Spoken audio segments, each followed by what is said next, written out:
ACN news में आपका स्वागत है।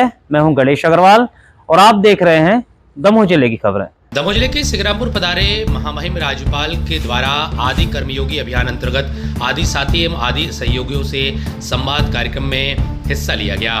इस दौरान महामहिम राज्यपाल के अलावा केंद्रीय मंत्री दुर्गादास उइके, दमोह के सांसद राहुल सिंह लोधी, दमोह जिले के विधायक एवं मंत्री धर्मेंद्र सिंह लोधी, लखन पटेल, जिला पंचायत अध्यक्ष रंजीता गौरव पटेल, विधायक उमादेवी कटी के अलावा जिला भाजपा अध्यक्ष भी मौजूद रहे।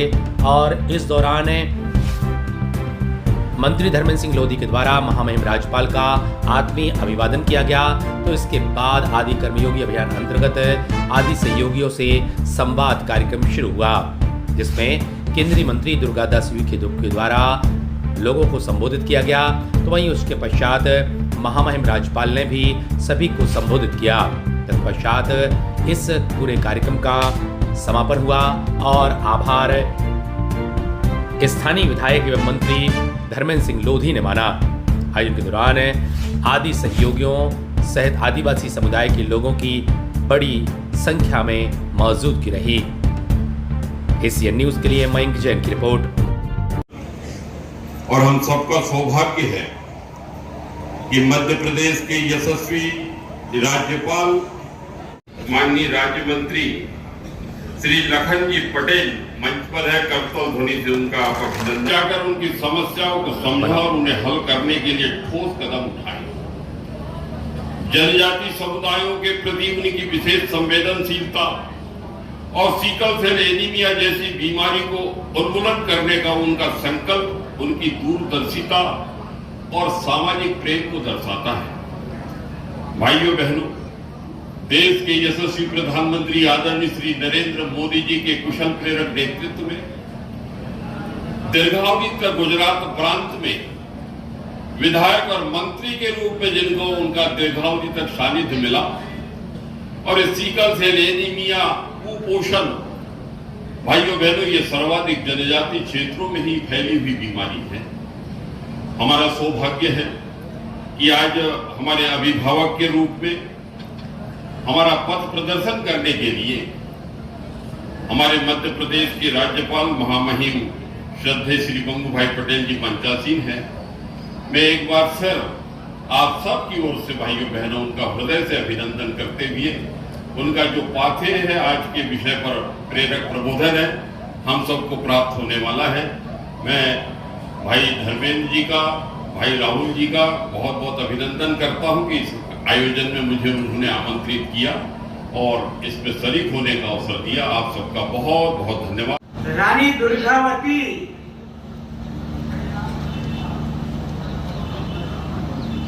आप तो मेरे से ज्यादा जानते होंगे।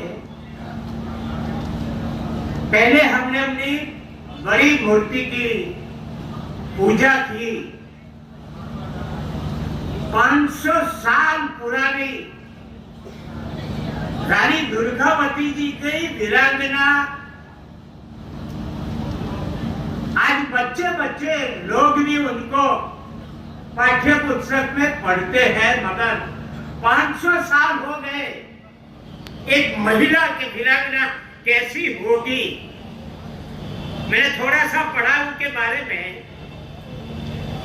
कई संघर्ष किए उन्होंने। जो सवार थे घोड़े पे,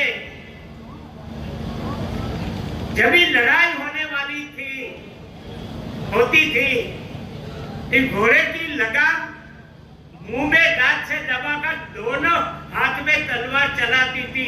आज कुछ ने देखा है क्या? आज की महिला को कुछ ऐसे तलवार दे दो, ये दोनों मगर कैसे अपने पुराने कैसे हम उनके अनुज हैं, उसमें से हमको सीखना बहुत जरूरी है। मैं समझता हूँ जो बच्चे पढ़ते हैं उसकी वीरांगना क्या वो जीवन जिया देश के लिए, समाज के लिए, मैं समझता हूँ एक एक बच्चे को पढ़ना चाहिए। अभियान के अंतर्गत आदि साथी एवं आदि सहयोगियों से संवाद कार्यक्रम में हम सबके बीच उपस्थित प्रदेश के महामहिम राज्यपाल आदरणीय मंगू भाई पटेल जी, मैं आपको प्रणाम करता हूं, नमन करता हूं। आपने मेरे एक छोटे से आग्रह पर जवेरा विधानसभा के सिंगरामपुर में आने का आप आए। हमारे आदरणीय केंद्रीय मंत्री दुर्गादास उइके जी, हमारे साथी मंत्री आदरणीय लखन पटेल जी, हमारे यशस्वी सांसद आदरणीय राहुल सिंह जी, हमारे आदरणीय नामकरण कुसमरिया जी, श्रीमती उमा देवी जी, श्रीमती रंजीता पटेल जी, हमारे भारतीय जनता पार्टी के जिलाध्यक्ष आदरणीय श्याम शिवहरे जी और कमिश्नर साहब और इस कार्यक्रम में उपस्थित सभी आदिवासी समाज के बंधुओं, सभी गणमान्य नागरिकगण, सभी को मैं इस मंच के माध्यम से प्रणाम करता हूं, नमन करता हूं। हम सबका सौभाग्य है भारत का प्रतिनिधित्व यशस्वी प्रधानमंत्री आदरणीय श्री नरेंद्र मोदी। आपको विदित है कि 1947 को देश आजाद हुआ। दीर्घावधि तक जिन राजनीतिक दलों ने देश पर शासन किया, उस कालखंड में सड़क नहीं थी, बिजली नहीं, पानी नहीं, अन्य जो जीवन उपयोगी सुविधाओं से लेकर राष्ट्र के गौरव, गरिमा और सम्मान से जुड़ी हुई और आस्था श्रद्धा के केंद्रों तक सारी प्रगति अवरुद्ध थी। लेकिन यशस्वी प्रधानमंत्री जी के कुशल प्रेरक नेतृत्व में 2014 से अद्यतन 2025 तक आप देख रहे हैं कि राष्ट्र की आंतरिक और राष्ट्र की बाह्य प्रतिष्ठा में, राष्ट्र की चतुर्दिक सीमाओं की सुरक्षा से लेकर हमारे आस्था श्रद्धा के केंद्रों के पुनर्जागरण तक विविध प्रकार से, और जो रेहड़ी पटरी पर जो समाज के अंतिम सिरे पे रहने वाले जो हमारे भाई बहन, उनके सर्वांगीण विकास के लिए अनेकानेक योजनाएं क्रियान्वित है। देश समय समय देश के प्रधानमंत्री ने सत्ता संभाली थी, तब 11वें नंबर पे हमारी अर्थव्यवस्था थी। आज दुनिया की चौथी अर्थव्यवस्था भारत है, तीसरी की ओर हम बढ़ रहे हैं। आज रानी दुर्गावती जी की जयंती है और हर वर्ष हम लोग ये जयंती मनाते हैं। कि आपको याद होगा कि राष्ट्रपति जी रामनाथ कोविंद जी यहाँ आए थे, उस समय तत्कालीन मुख्यमंत्री शिवराज जी के माध्यम से घोषणा की गई थी कि चौरई में बड़ा देव मंदिर परिसर का विकास किया जाएगा। उसके लिए 100 लाख रुपए की राशि उन्होंने प्रदान की थी, तो वो मंदिर परिसर बन के तैयार हो गया है। तो आज रानी दुर्गावती जी की जयंती भी है, तो उस अवसर पर उस मंदिर परिसर का लोकार्पण महामहिम राज्यपाल जी करेंगे।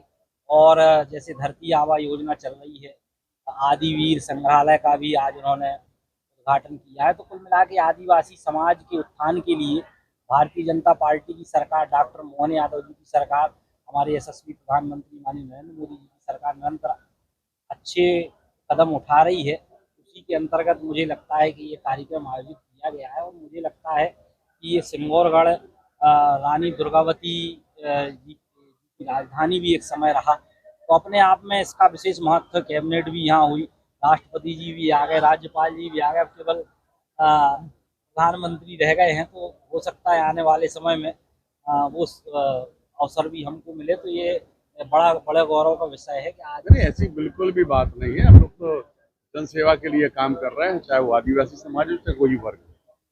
हमारा लक्ष्य ही है, हमारी पार्टी का लक्ष्य है। हमारे जो प्रणेता थे डॉक्टर आदरणीय दीनदयाल उपाध्याय जी, उन्होंने कहा अंतिम छोर में खड़े अंतिम व्यक्ति का जब तक विकास, सर्वांगीण विकास नहीं होगा, तब तक हम नहीं बैठेंगे।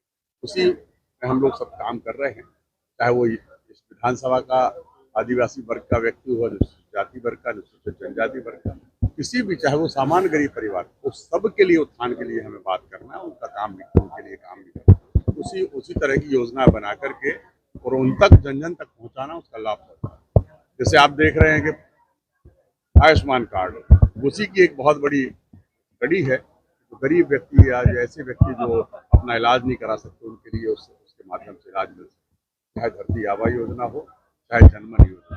इन सब को नीचे तक उतारना, नीचे तक पहुंचाना, यही हमारी पार्टी का उद्देश्य है। यही हमारे यशस्वी प्रधानमंत्री आदरणीय नरेंद्र मोदी जी, हमारे मुख्यमंत्री डॉक्टर मोहन यादव जी, हम सब मिलकर के उस योजना को सफल बनाने दुर्गावती की जयंती के अवसर पर महामहिम राज्यपाल का आगमन, महामहिम राज्यपाल का आगमन जिला विधानसभा में जनजातीय सरकार, चाहे वो प्रदेश की सरकार हो, चाहे वो केंद्रीय सरकार, निश्चित ही उसी विषय को लेकर बार बार आप देखते हो कि राष्ट्रपति जी और महामहिम राज्यपाल वही है, और मोदी जी धरती आबा योजना के अंतर्गत पूर्ण भारत देश में हमारे जनजातीय भाइयों के लेकर योजना बनी है। इसमें उनके ग्रामों को विकास को लेकर, स्वास्थ्य परीक्षण को लेकर, चाहे वो आयुष्मान भारत कार्ड को लेकर, तमाम प्रकार की योजनाओं से बना हुआ है। तो निरंतर मॉनिटरिंग जिला लेवल पर, प्रदेश लेवल पर और केंद्र लेवल पर सरकार के द्वारा की जा रही है। चिंता निश्चित ही है, पर इस बात के लिए मैं आश्वस्त कर सकता हूँ कि सरकार सजग है।